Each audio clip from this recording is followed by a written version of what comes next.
odločajo, uspešni pa neuspešni, je čisto preprosto opisati z odgovorom Richarda Bransona, lastnika Virgin blagovne znamke.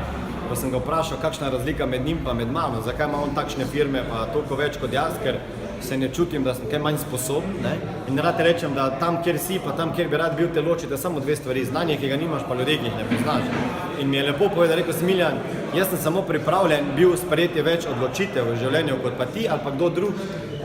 Kot podjetnik moraš znati sprejemati hitre odločitve, moraš narediti veliko število akcij, malo razmišljati o tem, kakšne rezultate akcije prinašajo in potem analizirati, pa ne predolgo. In zopet odločitev akcija, razmišljati, malo analizirati. Neuspešni ljudje pa pravi, da preveč analizirajo vsako situacijo, pa vse odločitve pa jih ne sprejmejo, razmišljajo o teh akcijah, ki bi jih naj naredili in potem mogoče kaj naredijo in se odločijo, da neka stvar ne funkcionira.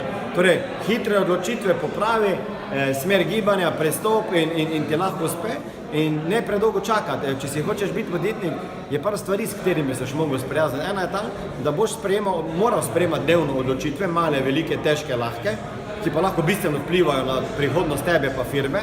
Druga stvar, s katero se moraš sprijazniti, je ta, da boš veliko napačnih odločitev sprejel, ki te bo stale veliko časa pa veliko denarja.